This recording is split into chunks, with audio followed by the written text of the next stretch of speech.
todos, gracias por haber venido. Hice una presentación tal vez un poquito extensa, en realidad hay unas cuantas cosas para contar. Y con la intención de ser claro, quiero dividir esta presentación un poco en dos partes. Voy a empezar contando un problema, porque tenemos un problema y bastante serio. ¿Y cuáles serían las posibilidades de solución? ¿Y cuáles son los obstáculos para estas posibles soluciones? O sea que en los primeros 20-25 minutos no van a oír la palabra hidrógeno, porque aparece después, aparece como solución a estos obstáculos o como una posible solución. Me da la impresión de que si no describo el problema con claridad, luego la solución no se entiende a qué viene. Entonces, bueno, lo presento de esta manera.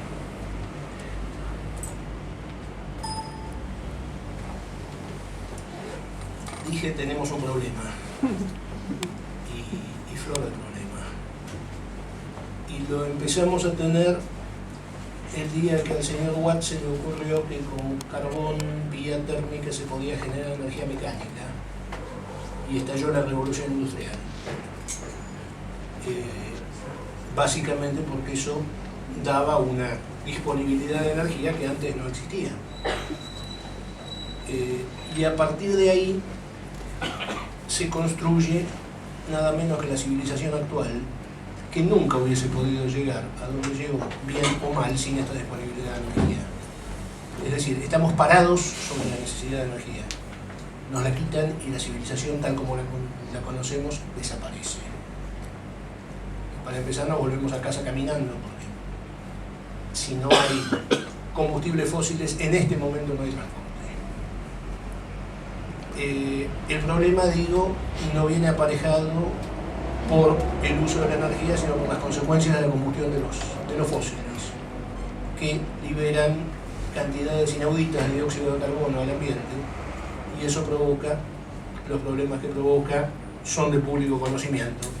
No voy a ahondar demasiado, pero la raíz del problema y de la necesidad de un cambio de soluciones nuevas, bueno, surge de acá y es inexorable.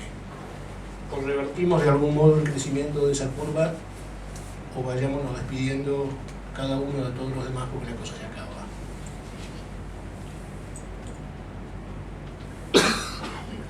Este es un gráfico muy interesante. Este gráfico tiene montones de detalles, me voy a pasar uno por alto sin duda, pero procede de un trabajo muy riguroso, hecho por una consultora alemana, me merece, digamos, mucha confianza.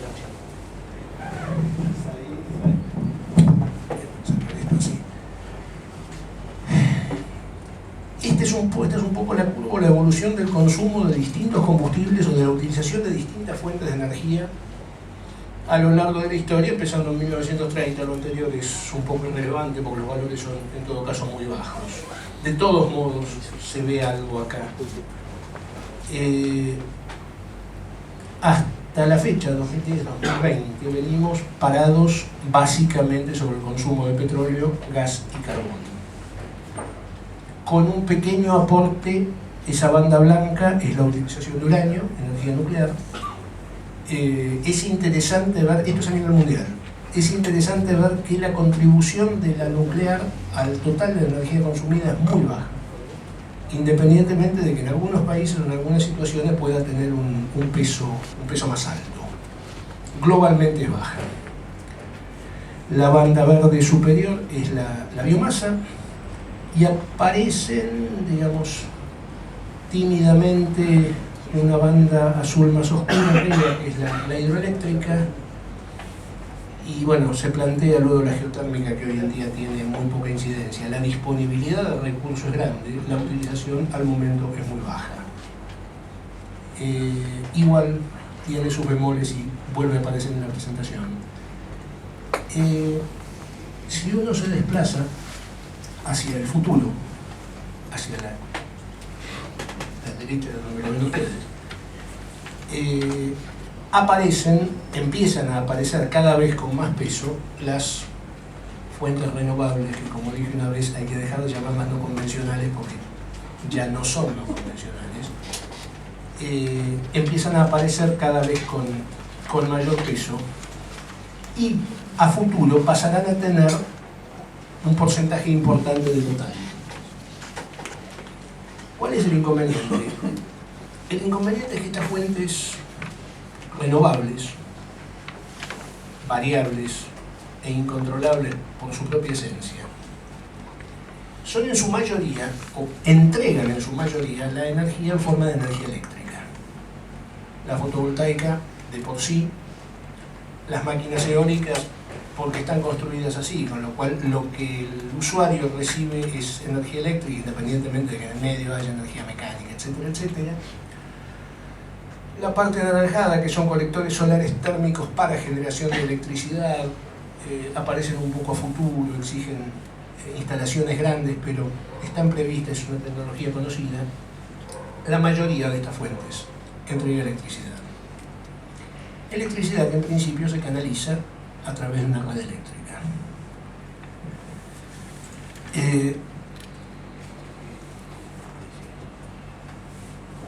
Esto es un desglose matriz de fuentes y consumos de energía en Argentina. Es un par de años vieja, pero vale absolutamente. Se ve que la incidencia de muchas otras cosas que no sean los fósiles convencionales, la Argentina siempre tuvo poco carbón, es bastante irrelevante. Aún de la hidroeléctrica, que en su momento tuvo un peso bastante grande sobre la generación eléctrica, no sobre el consumo energético total, que es mucho más grande que el propio consumo eléctrico, porque incluye la demanda térmica de la industria, la demanda térmica de viviendas, gracias, y fundamentalmente el transporte, que es en su inmensa mayoría no eléctrico. No lo es, y sería bastante difícil que lo fuera, exceptuando los ferrocarriles eléctricos y los subterráneos.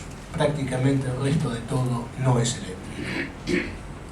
Y es, de todas maneras, un mercado que a futuro hay que abastecer. Entonces, si tenemos electricidad inclusive superabundante, y encima variable e incontrolable, y tenemos que abastecer un buen porcentaje del mercado que no es eléctrico, bueno, alguna solución para empalmar todo eso va a encontrar. Con disponer de la fuente de energía primaria, que bienvenida sea, no alcanza. Se ven un poco allá, yo calculé y agregué los porcentajes del consumo, que es lo que se ve a la derecha. En Argentina el transporte se sigue llevando la mayor parte del consumo energético.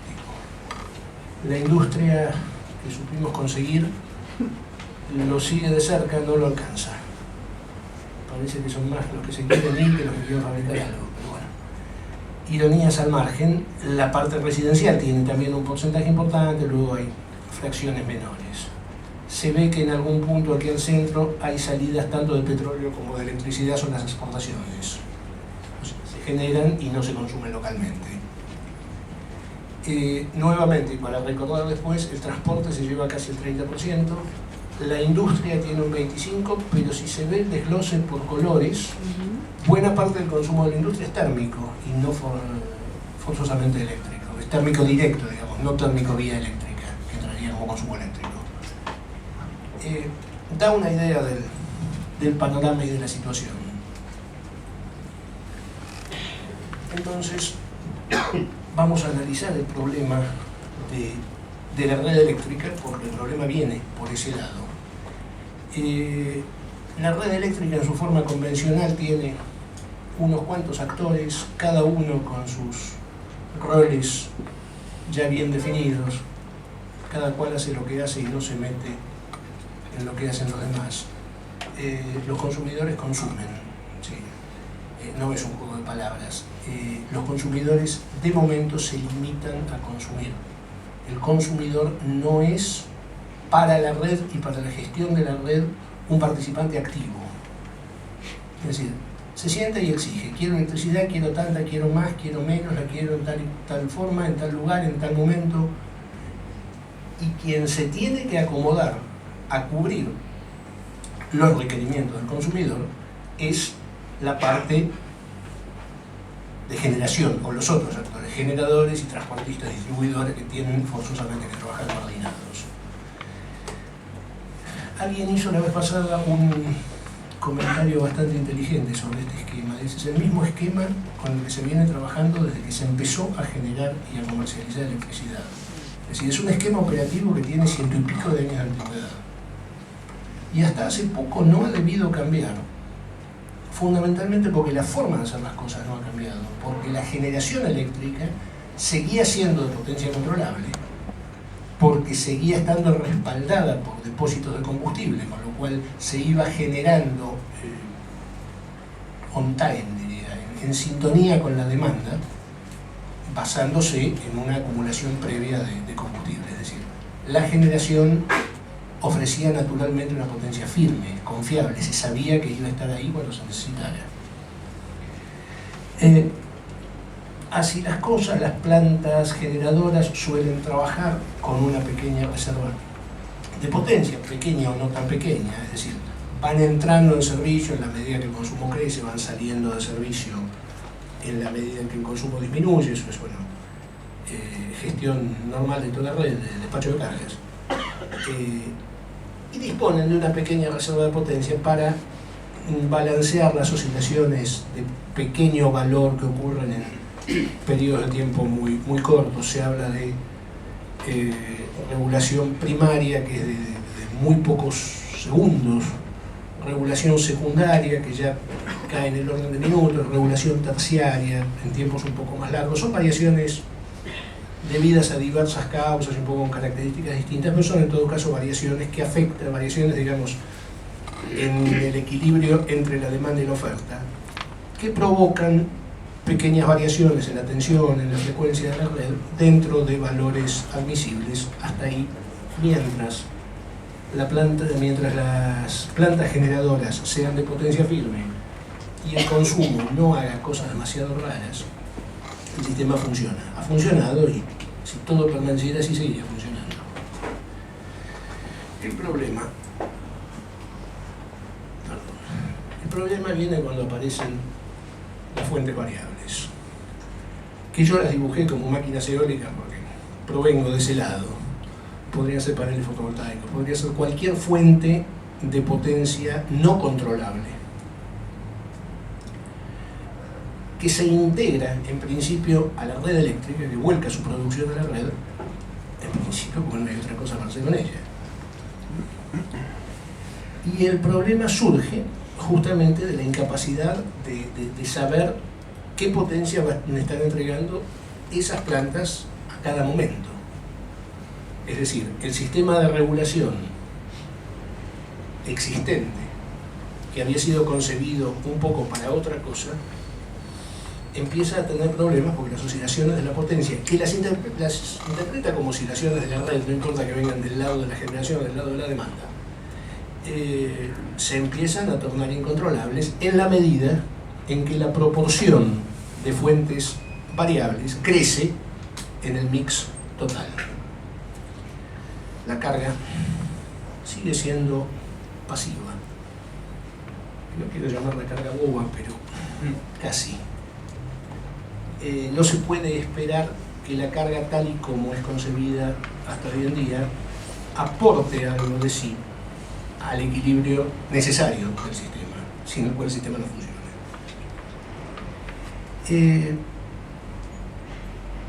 ¿Cuál sería el límite para el ingreso de fuentes variables, no controlables, al mix eléctrico? Con ese tema arrancamos hace muchos años. Yo comentaba hoy que preparar estos trabajos me marca la cantidad de años que han transcurrido. Cuando empezamos con este tipo de análisis, con el ingeniero Espinadel aquí presente en el viejo grupo de investigación de la Facultad de Ingeniería y tiempo más tarde de la Asociación Eólica, ya era un tema que de algún modo nos preocupaba, porque no se lo veía cerca, pero estaba presente. ¿Cuál es el límite de la participación de las fuentes variables de la eólica, en nuestro caso, en el mix? ¿Cuánto podemos usar de todo lo que hay? Porque si lo que podemos usar no es mucho menos de lo que hay, bueno, no es un problema porque nunca vamos a poder pasarnos demasiado. venía por ahí, cómo evaluar lo que se consume versus lo que está o podría estar disponible. Bueno, un día hicimos un cálculo, hace 25 años, cuando recién mi amigo Arne decía que yo había empezado con esto el siglo pasado. Sí, es matemáticamente cierto. En el año 94 hicimos un trabajo cuyas cifras voy a presentar ahora, porque era una proyección a 25 años y la pegamos con una precisión increíble. Entendiendo, viendo ya a mediados de los 90 que la industria eólica avanzaba en el extranjero, que empezaba a avanzar con fuerza en Dinamarca, en Alemania, y que luego se iba extendiendo a otras partes, dijimos, bueno, esto evidentemente es una tecnología confiable y va a serlo aún más a futuro. La Argentina, para variar, tiene condiciones formidables para la aplicación de esta tecnología. Tiene terreno, tiene unos vientos extraordinarios. Además está llena de Argentina, bueno, eso es el tema. Empezamos a tratar de calcular cuánto sería el máximo que se podría llegar a utilizar. Aparece un mapita que lo recuperé de casualidad y proviene de aquella época. Aparece más tarde. El cuello de botella en la aplicación de las fuentes renovables no son las fuentes en sí mismas, las fuentes son superabundantes. En algún momento el cuello de botella era la tecnología para convertir esas fuentes primarias en algo útil. Las máquinas eólicas, los paneles fotovoltaicos. Pasó el tiempo y esas tecnologías se volvieron disponibles, confiables, conocidas, cada vez más baratas. El cuello de botella cambia de lugar, porque lo hay, pero cambia de lugar. Si no lo hubiera, tendríamos el problema resuelto. El problema en este momento, y eso ya se ve en países donde las fuentes renovables se aplican en porcentajes importantes, el problema empieza a ser el equilibrio de la red y lograr todo el aprovechamiento posible de esas fuentes, que no solo están disponibles, sino que además no contribuyen a la emisión de gases de efecto invernadero, que es por eso, básicamente, que en este momento se busca utilizarlas. No siempre fue así. En algún momento se plantearon las fuentes renovables independientemente de cuestiones ambientales, pero bueno, era otra época.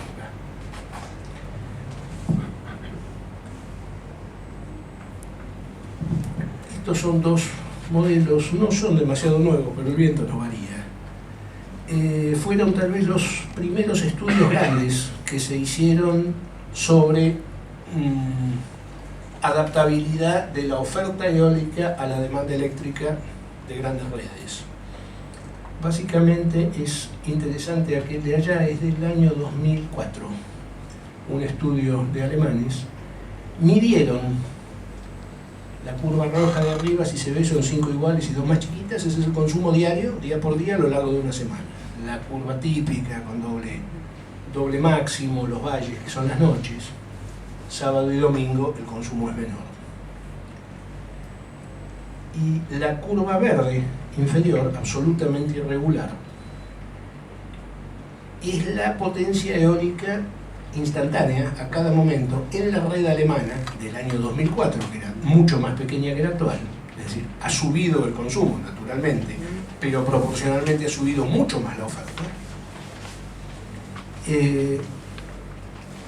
Y si se calcula este valor dividido el valor correspondiente del consumo, surge la participación porcentual, que en algún momento, y cuando empezamos a estudiar el tema, gente especialista en redes eléctricas que no alcanzaba a ver la magnitud de la cosa, pero que alguna idea tenía, nos dijo: traten de no pasarse del 15% de la potencia instantánea. Tomamos ese 15% como un valor sagrado que procedía de la experiencia, y era cierto. Años después me puse a buscar alguna base bibliográfica para ese 15%, no encontré ninguna justificación teórica, pero me sorprendió mucho encontrar que en algún documento de Camesa, de la compañía administradora del mercado eléctrico, aparecía una referencia a un 15% que tampoco justificaba, pero lo tomaban como un valor válido de referencia. Si uno se fija sobre el fondo de la curva verde en el sector más alto, porque coincidió que esa semana el viento fue alto el sábado y el domingo, y lo compara, por ejemplo, con el valor mínimo de toda la semana, que es el consumo entre el sábado y el domingo, y hace esa cuenta, se encuentra con que en ese punto la participación eólica en el total de la red era bastante más alta que el 15%. Es decir, lo que midieron en la curva verde es una disponibilidad teórica de potencia eólica, porque mucho antes de alcanzar esos valores, el operador de red ya estaba sacando de servicio máquinas eólicas para no pasarse de ese 15%, que es el que le asegura el equilibrio. La técnica evoluciona, la forma de operar la red cambia, en virtud de que van apareciendo nuevas soluciones de control y fuentes con nuevas características y consumidores con nuevas características. Estuve en una charla que dio gente de Camesa hace poco más de un mes. Planteamos este tema, el que hacía la presentación era un verdadero especialista, y yo quedé muy gratamente sorprendido de encontrarme con que Camesa está haciendo muy bien sus deberes y ha incorporado una cantidad de elementos y de sistemas nuevos a su operación de administración de la red que facilitan y flexibilizan la incorporación de fuentes variables. Bueno, tuvo que hacerlo porque las fuentes variables se le venían encima, pero reconozcamos que lo hicieron con la anticipación suficiente como para generar una solución antes de que el problema los arrinconara. Por ahora, porque si las fuentes variables siguen aumentando su participación, el problema en algún momento, tarde o temprano, aparece con un 15 o un 20 o un 25, como dicen ahora con estos métodos de control más modernos. En algún lado hay un punto límite. Las únicas leyes que no se pueden infringir son las leyes de la física, y este fenómeno está asociado a esta ley. Yo sé que no hay malabarismo posible para evitarlo.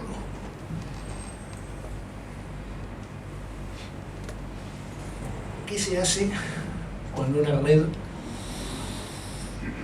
pierde el equilibrio, se escapa la frecuencia, se escapa la tensión o tienden a escaparse? ¿Qué se hace para que dejen de escaparse? Bueno, hay una serie de posibilidades. Ninguna de ellas de por sí soluciona el problema. La combinación, cuando es posible, puede atenuar el problema lo suficiente. Si se tiene una reserva de potencia rotante, o sea, una máquina girando sin producir energía, pero en condiciones de ingresar inmediatamente o de retirarse inmediatamente, bueno, se cubren los valles con generación repentina de estas máquinas. Cuando el resto del parque generador aumenta su potencia, estas se retiran de servicio, trabajan un poco como luciérnagas, pero funciona. Si se pudiera acumular energía eléctrica, sí, claro, se acumula cuando sobra, se utiliza cuando falta. Hay gente en el auditorio que se pelea con esa idea. El tema es cómo acumular esa energía en valores suficientemente grandes, a costos suficientemente reducidos y con una capacidad de reacción, de intercambio con la red suficientemente alta. No es un problema que esté resuelto, hay una serie de posibilidades. Una de ellas podría ser la aplicación de la tecnología de hidrógeno, parcial tal vez, pero válida.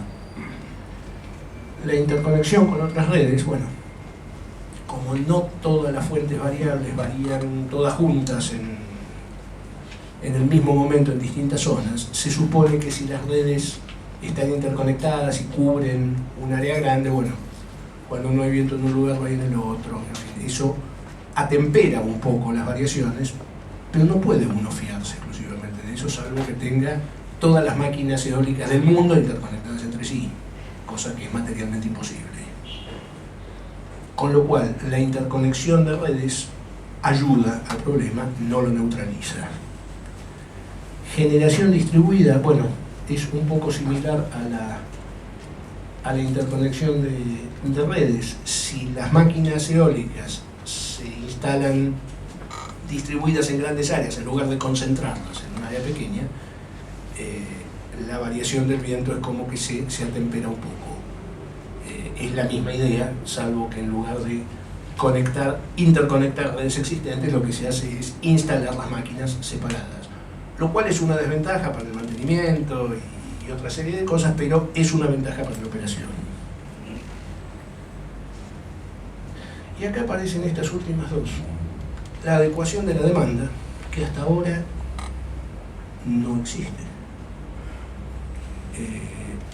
O sí, Manu Militari.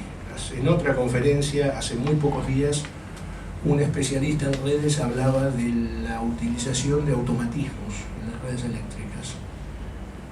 Y los automatismos, si uno los mira con un poco de humor, son una adecuación de prepo de la demanda.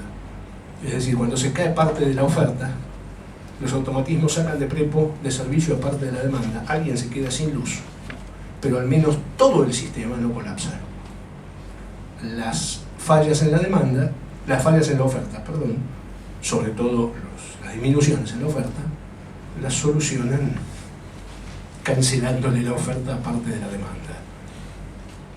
No es lo óptimo, ok, no lo es. ¿Ayuda a que el sistema más o menos funcione? Sí, ayuda. No habiendo otras opciones de momento. Y el último punto, la última medida, que es muy común y que es la que se quiere evitar a toda costa, es la limitación de la participación de las fuentes variables. Es decir, si no me puedo fiar de una fuente variable, pues cuando la cosa se pone crítica, se pone el servicio. Sí, ingeniero. Dos puntos ahí. Uno, que uno de los métodos que no solo permite balancear la red, sino también incrementar la potencia firme total, es la operación eólica o hidrosolar. A eso iba. Tuvimos, me ganó de mano. Bueno, en la empresa en la cual estoy, hicimos un proyecto para eso que se canceló lamentablemente por la crisis del 2002, de 450 megas en Puerto Madryn interconectados con el Chocón en forma permanente. Y segundo, en el punto de la adecuación de la demanda, lo que llaman habitualmente demand response, hay cosas no de precio, sino voluntarias. O sea, hay medidores inteligentes que operan, una vivienda tiene cada vez más motores eléctricos, y entonces usted puede regular las cosas de forma tal que el freezer se apague 15 minutos y eso es un descuento en su factura.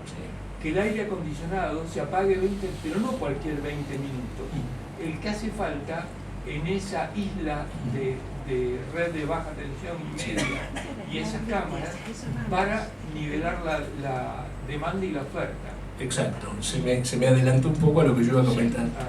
No, está muy bien que lo haya hecho. Es cierto que han tenido que empezar a aparecer alternativas para implementar estas soluciones. No siempre todas están regidas por el equilibrio de oferta-demanda. Algunas proceden de la adecuación a tarifas óptimas o a tarifas más económicas. Algo más voy a contar de esto. Bueno, sigo un poco adelante porque toco estos temas un poquito después. ¿Cuál sería la geometría de una futura red optimizada para incorporar fuentes variables? Bueno, las plantas de potencia firme no se puede prescindir de ellas, en principio, salvo esquemas muy a futuro, pero en principio no se puede prescindir de ellas. La reserva rotante adicional o algún tipo de backup. En la Argentina esto no se hace con plantas de este tipo explicaban el otro día en esta charla la gente de Camesa. En este momento se elige una hidroeléctrica de 4 o 5 disponibles y se la afecta exclusivamente a realizar esta regulación. Las hidroeléctricas responden muy rápido. Cuando no está una, está otra, o a los efectos de emparejar sus niveles de agua y de acomodarse a la disponibilidad, se usa hoy una, mañana otra. El nuevo sistema de control que están implementando y que todavía no está plenamente en operación es lo que se llama un sistema de tipo AGR. Permitiría que todas esas hidroeléctricas se afectaran juntas al rebalanceo de la red, e inclusive que también participaran centrales térmicas. Bueno, es una mejora en la capacidad de regulación que aumenta el porcentaje posible de fuentes variables presentes. Por eso decía que de ese 15 mítico de la primera época se pasaba al 20 o 25, tal vez un poco más allá. El límite sigue existiendo. El consumo se lo plantea desdoblado en un consumo firme que hay que abastecer en el momento en que hay que abastecerlo, porque el cliente así lo demanda, y una segunda parte del consumo que se lo puede llamar consumo postergable o prorrogable, deferrable load en inglés. Bueno, un consumo que se adapta a la disponibilidad de energía mediante los métodos de control y sincronización que correspondan. Que hoy en día, con una red de internet muy difundida y con toda esta nueva tecnología que es el internet de las cosas, es mucho más factible hoy que muy poco tiempo atrás. Entonces empieza a plantear reglas de juego muy distintas. Entonces, así las cosas, esta participación podría ir un poco más allá. 20%, 25%, 30%. 30% del consumo eléctrico, que ya habíamos visto que era solo una parte del consumo total. O sea, la participación porcentual total, máxima, posible, de las fuentes renovables en el consumo total de energía y no estrictamente en el eléctrico, sigue siendo muy bajo, y no podemos pasar de ahí porque el sistema no lo permite. Entonces, ¿se disminuye un poco las emisiones de dióxido? Sí, se disminuye un poco las emisiones de dióxido. Bienvenido. ¿Soluciona eso el problema? No. No lo soluciona. Si no vamos un paso más allá en el aumento máximo posible de la participación de las fuentes limpias en el total del consumo, estamos listos. Evolución de la potencia instalada, bueno, gráficos que permiten convertir ese 15-20% en una cifra concreta de potencia. Picos, consumos máximos, datos estadísticos actuales.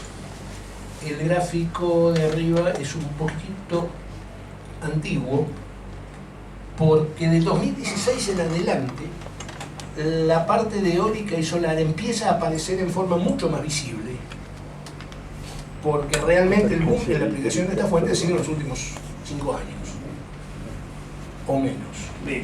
¿Cuál es menos? Bueno, esto termina en el 16, recién ahí están apareciendo, o sea que en este gráfico no se ven, pero vemos que la potencia máxima, el consumo máximo estaba fijado, no, perdón, la potencia máxima instalada estaba fijada en el orden de los 30.000 megas. Llegamos de esa manera al mismo valor al cual habíamos llegado 25 años atrás con el ingeniero Spinadel, haciendo un cálculo un poco más abstracto, que era proyectar una demanda per cápita y multiplicarla por la población total presumible para la época, bueno, una aproximación razonable, que resultó ser mucho más precisa de lo que esperábamos, de casualidad supongo, y que nos sitúa en el orden de los 10 gigawatts de potencia máxima variable admisible por el sistema interconectado nacional, incorporando el sistema patagónico, no estaba incorporado en aquel momento, y con las conexiones internacionales que suponíamos que iba a haber. 10 gigas es toda la potencia variable que podemos meter en el mix sin que la red se desbalancee. Más, con este sistema de operación, no. Y acá me tengo que sacar un pequeño entripado histórico. Hace poco menos de 25 años, si el trabajo lo hicimos en el 94, esto que digo puede haber pasado en el 95, 96. Presenté estas mismas cifras en una reunión de eólicos en pañales. Cuando la novedad era que la cooperativa eléctrica de no sé dónde iba a poner una máquina de 500 kilowatts, y era todo un avance, era formidable para el momento. Yo salía hablando de gigawatts y me miraban como si estuviera loco.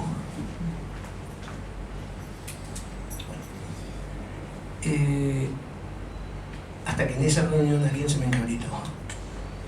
Había alguien de Secretaría de Energía, nunca supe el nombre. Yo hablaba de una proyección al año 2020. Me preguntó dónde habíamos hecho ese estudio. Le dije que en un grupo de investigación de la Facultad de Ingeniería de la Universidad de Buenos Aires. El tipo me miró muy seco y me dijo, ¿y no le da vergüenza andar desperdiciando fondos públicos en estudiar esta clase de estupideces? Un señor de una edad, yo tenía muchos menos, hubiese tenido muchas ganas de mandarlo a pasear, pero no correspondía.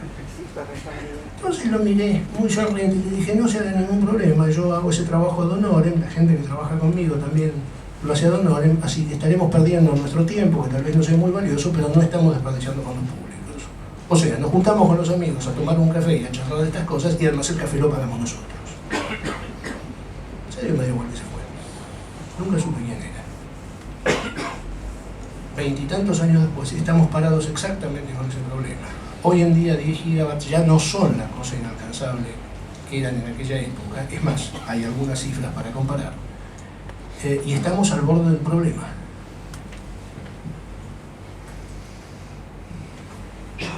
Participación de las renovables en la cobertura de la demanda eléctrica. Eso es hasta el mes de marzo de este año. Participan la eólica en su mayor parte, la hidráulica es hidráulica de pasada, hay pequeños emprendimientos, la bioenergía es firme, pero la participación es muy pequeña, la fotovoltaica, bueno, viene subiendo. El punto es que la potencia máxima instalada está en el orden de los 2 megawatts, de los 2 gigawatts, disculpen, porque no figuran ahí las plantas que están en este momento en construcción, pero como no están en servicio no aparecen, que totalizan, me lo anoté, hay 3,5 gigawatts más en construcción en este momento para entrar en servicio probablemente en menos de un año. O sea que de acá a un rato vamos a estar tal vez en 5 gigawatts. Y 5 gigawatts son la mitad de la cifra crítica. Y al ritmo que vienen creciendo las cosas, si esto se instaló en 5 años, y bueno, si el ritmo puede seguir de alguna manera, 1000 megas por año. 1000 megas por año, no estaríamos muy lejos de los 10 gigawatts. Ahora, ¿cuántos son 10 gigawatts en la realidad actual de las renovables y cuántos son 10 gigawatts en la disponibilidad de recursos a nivel nacional? Estas cifras son viejas, mejor todavía, pues son más contundentes. La capacidad que se va instalando por año de eólica exclusivamente son cifras del año 2014. En el 2014 China venía instalando 23 gigawatts por año. Este señor que me hizo aquel comentario de que 10 gigawatts era un sueño de locos y yo era un estúpido, bueno, no sé, los chinos también serán medio tontos, qué sé yo, porque instalan mucho más que 10 gigawatts por año. Y tienen acumulado en aquel momento 115 y ahora creo que ya andan como por 170 o cosas por el estilo. Bueno, lo sigue Alemania en cantidad de instalación, pero no en potencia total instalada. Allá se ve, por ejemplo, que Alemania, que está en el tercer puesto, tenía en aquel momento instalados 40 gigavatios, hoy pasa a los 50, tiene un tamaño poco mayor que la provincia de Buenos Aires. Está bien, una densidad poblacional mucho más alta, una red eléctrica mucho más fuerte, pero en relación potencia-superficie, tanto no tienen, y lo exprimen hasta la última gota. Y acá viene el mapa, procede de la época de este estudio. Habíamos asumido para las máquinas de la época una relación entre el terreno ocupado y la potencia de cada máquina eólica individual, que era correcto en aquel momento y que se mantuvo más o menos estable con el avance de la tecnología, porque si bien las máquinas son cada vez más grandes y cada vez más potentes, a su vez requieren más espacio, esa relación potencia instalada por terreno ocupado sigue más o menos estable en el orden de los 10 megawatts por kilómetro cuadrado. 10 gigawatts son 1000 megawatts. ¿Me equivoco? No, 10 gigawatts son 10.000 megawatts. Se me escapó un cero. 10 gigawatts son 10.000 megawatts. A 10 kilómetros cuadrados por megawatt, la cosa se traduce en no me acuerdo cuántos kilómetros cuadrados, creo que 1000. Llegamos a la cuenta de que 1000 kilómetros cuadrados es un cuadrado de 23 por 23, no me acuerdo la cuadrada, un rectángulo de 50 por 20, para hacer la cuenta fácil. Ese sería el terreno necesario para instalar una máquina eólica al lado de la otra, que no es lo óptimo, solo en la Patagonia, que está lejos. Es una situación ideal de análisis que planteamos en aquel momento. Adelante. Sí, cuando pueda. Sí, termino, Sí. es muy breve. Sin cambiar la imagen, por favor. No, es que es la última de este tema y después empiezo a validar. Es la conclusión. Este es el cuello de botella o la enorme disponibilidad de recurso virtual no utilizable por medios convencionales. ¿Cuántos rectángulos de 50 kilómetros por 20 hay en la Patagonia? Podemos usar solo uno. ¿Vale la pena buscar alguna solución que permita trascender ese límite? Si no tuviésemos mucho más que eso, yo diría dediquémonos a otra cosa, porque no es mucho lo que tenemos para ganar. Acá está. Soluciones posibles. Bienvenidos al hidrógeno. Perdón, antes de cambiar de tema...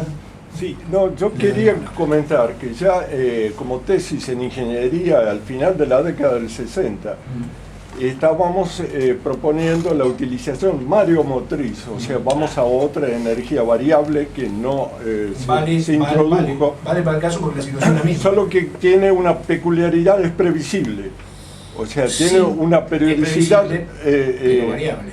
es variable pero previsible.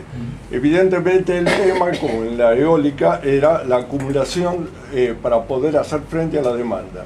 Una de las propuestas que se comentó acá era generar un lago para poder, con energía potencial, utilizarlo en hidroeléctricas en el momento de la necesidad, de la demanda.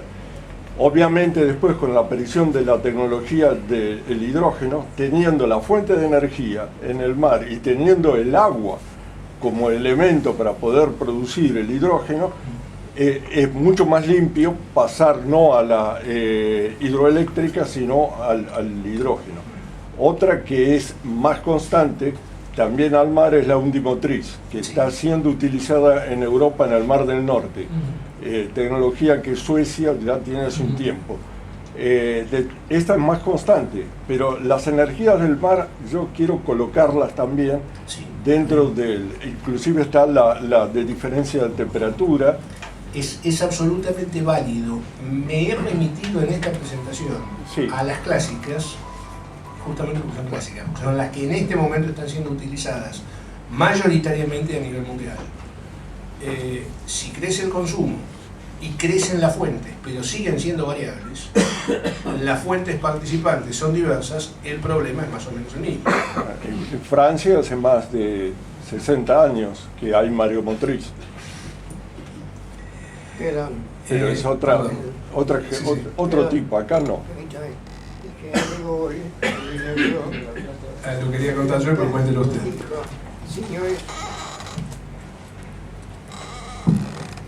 Lego, cuando aquella planta a la cual usted hace referencia, dijo: señores, estoy inaugurando la última central ferromotriz de Francia. Bien. Es una anécdota histórica cierta. Yo se la había oído a la 19 Pinadera hace muchos años y después, una vez apareció en internet, la pude verificar. Habían tenido tantos problemas con la construcción de esa central. Sí, sí. Les había pasado algo de estudios de Cinetal, dijeron que iba a costar 10, costó 50. Sí. Que cuando De Gaulle la inauguró, dijo: estoy muy orgulloso de inaugurar la última. Aunque hubiese funcionado bien, bueno, el caso de Francia es muy particular y lo comento muy breve, no me quiero ir tan lejos. Quería empezar con 25 minutos, se me fue con 45. Francia es un caso muy particular y de algún modo este problema se daba a la inversa ya tiempo atrás. Y recuerdo haber leído hace muchos años, previo a internet, un trabajo que luego nunca pude recuperar. Francia tiene un porcentaje de nuclear muy alto, tal vez el más alto del mundo, no en potencia, o tal vez sí en potencia, pero en participación porcentual es sin duda el más alto del mundo. Y la curva de generación de la nuclear es absolutamente inamovible. La potencia es fija y dificilísima de controlar. Y el problema que se les presentaba era demasiada variación en la demanda respecto de la invariabilidad de la fuente. Una discrepancia que en este caso no era por una fuente demasiado variable y una demanda más constante, sino por una demanda demasiado variable para una oferta extremadamente constante. El problema en el fondo era el mismo. Y alguien proponía, en teoría, aunque era un poco factible a principios de los 90, sobre todo para salvar el bache nocturno, donde el consumo caía fuertemente. ¿Y cómo hacían para sacar las nucleares de servicio, para disminuir la potencia si la tecnología no lo permite? Alguien propuso con bastante sentido, ingeniero Badaraco, me acuerdo de su comentario, controlar en forma remota todas las heladeras de Francia, o una cantidad importante de heladeras, y mover a gusto el set point de temperatura, haciendo que de noche enfriaran un poco más y acumularan frío. No era demasiado significativo. Para compensar el desequilibrio, no recuerdo las cifras, había que variar la temperatura 3 grados o una cosa por el estilo. El problema no lo iba a tener el usuario, que se iba a encontrar con la manteca del desayuno un poquito más fría. El tema era poder controlar todo de esa manera a distancia. Han pasado 30 años. Hoy en día lo controlo por Bluetooth desde el celular. Claro. Y no se me mueve un pelo. Bueno, a mí nunca se me mueve un pelo. Un poco de humor. Pero sí, la adecuación de la demanda, de alguna manera, aunque sea como concepto abstracto, siempre estuvo ahí. Y ahora sí,